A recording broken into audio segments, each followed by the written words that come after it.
광렬신문의 독자와 광렬TV 시청자 여러분 안녕하십니까. 오늘은 미래의 녹색 성장 선도를 통한 국민경제의 균형 발전에 앞장서고 있는 이석형 산림조합 중앙회장을 초청 산림의 미래 가치에 대해 들어보는 귀한 시간을 마련했습니다. 반갑습니다. 네, 안녕하세요. 요즘 어떻게 지내신가요? 바쁜 일정이 많은 걸로 알고 있는데. 좀 지역을 떠나서 저 산속으로 들어왔다고 봐야죠. 이 산림조합 맡아서 열정적으로 일하고 있습니다. 예. 그리고 이제 2014년에 취임하셨으니까 이제 올해로 이제 11월 6일이면 2년 되는 거예요. 2년 되는 것이죠. 그동안에 여러 가지 일을 한 걸로 알고 있습니다. 좀 그런 성과들을 좀 스스로 좀 평가하신다면 어떻습니까? 아무튼 저는 이제 우리 강주 전남에서 최초로 이 산림조합 중앙회장 직선제 선거로 당선된 큰 영광도 안 왔고, 그때 제가 취임을 할 때, 선거를 할 때도 이 아주 위기에 처한 산림조합의 구원 투수를 역할론을 제가 주창을 했거든요. 그렇다 한다면 그 위기에 처한 산림조합을 어떻게든 구해내야 되지 않아요. 그래서 아무튼 그 수년 동안 적자를 면치 못해서 상당히 어려운 지경이었습니다만 바로 취임해서 1년 만에 아주 흑자로 끌어올리고, 올해도 경기가 어렵습니다만은 좀 굉장히 흑자 기조로 가고 있는, 이게 아무튼 가장 큰 성과라고 봐야 될 것 같아요. 주변에 이제 산림조합 하면 이름만 알지 대체 구체적으로 뭐 하는 곳이냐 좀 이런 얘기가 있거든요. 그러면 거기 이제 산림조합에서 했던 사업들 중 또 이제 회장님이 가셔가지고 개인적으로 이런 것을 좀 새롭게 했던 사업들 좀 소개해 주신다면 어느 게 있습니까?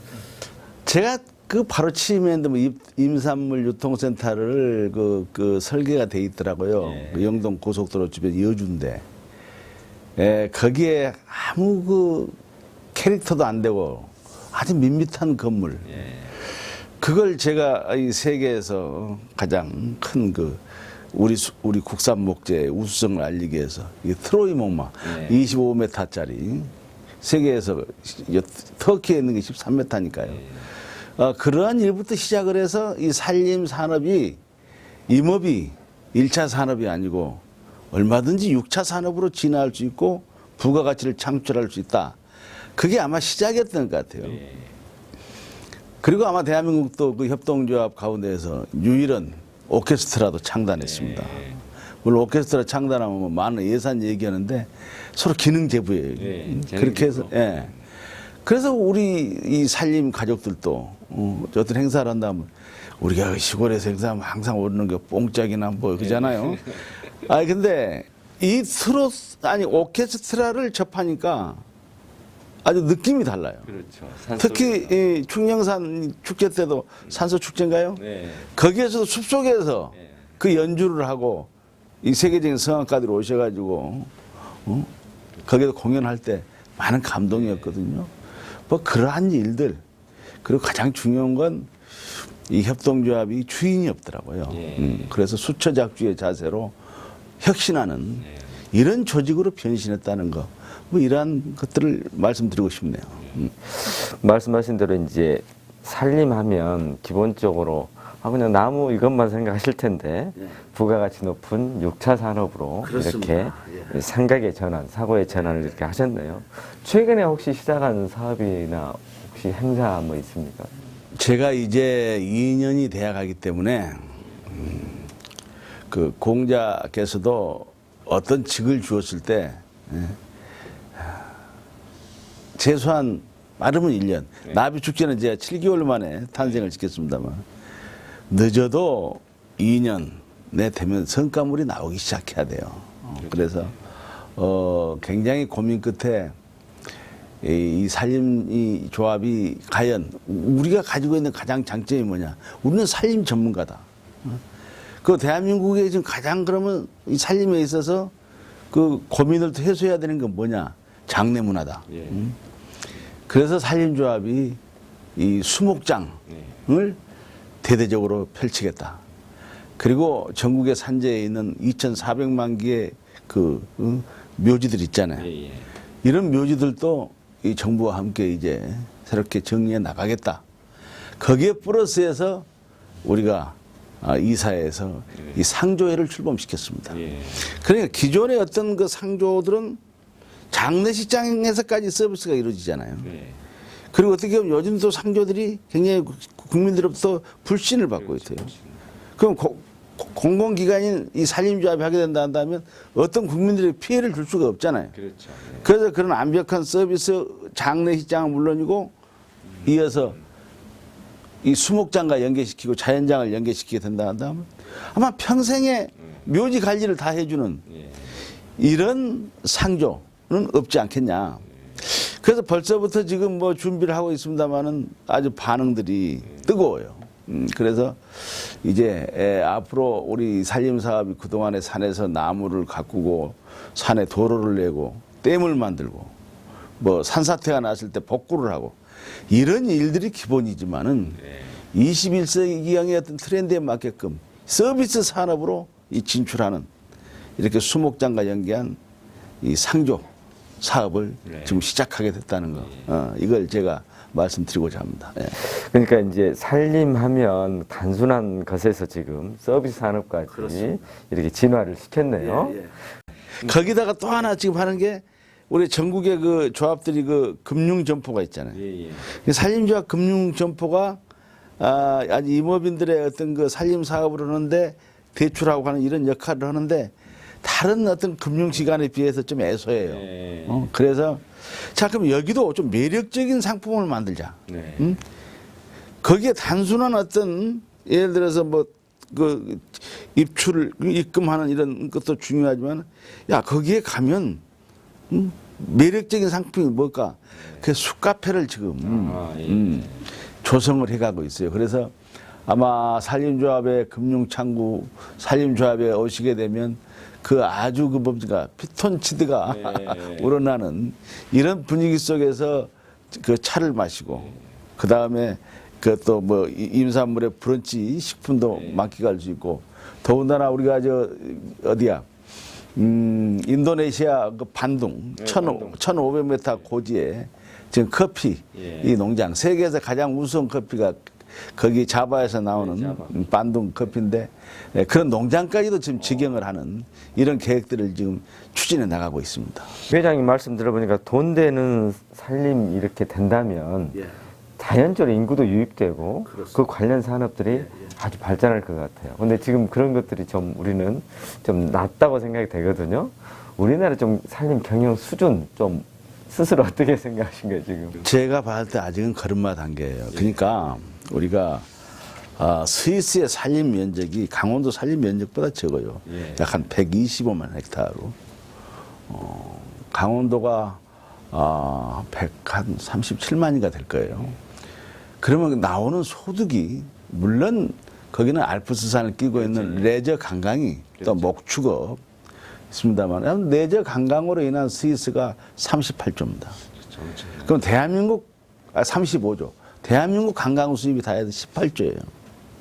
자, 그럼 우리는 지금 우리가 산에 케이블카 하나만 설치하려고 해도 난리가 아니죠. 이게 의견 통일이 안 되잖아요. 그런데 그런 스위스라든가 이런 나라들은 이 산을 가지고 이렇게 이 국민들의 정말 그 먹거리, 소득 창출하는 이렇게 되고. 그 나는 강원도에 가서도 얼마 전에 특강을 하면서 강원도가 앞으로 세계 동계올림픽을 치르지만 그 이후 최소한 3, 4년 후에 그 인프라를 활용해서 세계 최초의 산림 엑스포를 개최하자. 자, 그런 제안을 했는데 그럼 우리 전남 쪽은 어떻게 해야 될 것이냐. 우리 전남 쪽. 전남 쪽은 레저 관광도 있지만은 이 온화한 기후. 여기에서는 우리는 BT 산업으로 가야 돼요. 진시황이 제주도에 서복이라는 사람을 보내서 불로초를 구해하라. 구해가지고 관계 항치를 하잖아요. 그러면 전남의 예를 들어 해안 그 바닥을 끼고 있는 이런 지역들 거의 항치를 가는 거잖아요. 그렇죠. 그런데 우리나라가 지금 뭐 전자, 자동차 요즘 굉장히 좀 추락하는 그 모습이 안타깝습니다만은 지금까지 그런 산업으로 여기까지 한다면 앞으로 우리가 가야 할 것은 BT 산업이다. BT 산업의 중심, 그 자원을 생산할 수 있는 지역이 우리 전라도다. 그리고 요즘은 이제 화석 연료로 인한 환경 오염이 심각하지 않습니까? 그래서 산림하면 녹색 또 녹색 성장 이게 딱 연계가 되거든요. 결국에는 이제 환경 오염도 줄이면서 녹색 성장을 간다는 게 이제 지속 가능한 발전으로 갈 수 있는 어떤 그런 길이 될 텐데요. 녹색 성장과 산림 연관이 많습니다.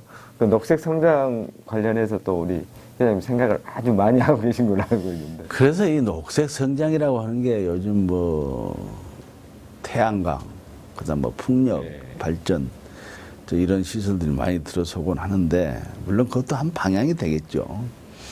근데 오히려 그걸 설치해 가지고 어떤 데는 애물단지가 되는 그렇죠. 잘못하면. 좀 이런 방향도 되고 하는데 제가 봤을 때 이 수백 그 연료를 가지고 특히 오스트리아 같은 경우는 거의 그 해결을 다 합니다. 그 바이오매스, 이런 사업들인데 저희들도 지금 아마 내년쯤이면 바이오매스 산업에 지금 참여를 하게 됩니다. 그래서 지금 뭐 제가 군수할 때도 보면 지역에서 나오는 그런 그 목재 폐기물 이게 오히려 또 매립장 가가지고 매립시키고 뭐 소각시키고 하는 게 또 예산이 낭비되고 하는데 이제 이러한 것들 전부 어떤 자원으로 다시 환원시키는 거 이러한 것들이 제가 봤을 때 녹색 성장의 가장 기본이 아니겠는가 이렇게 하고 그런 이제 그 나무 한 그루를 심더라도 스토리가 있는 이런 나무를 심자.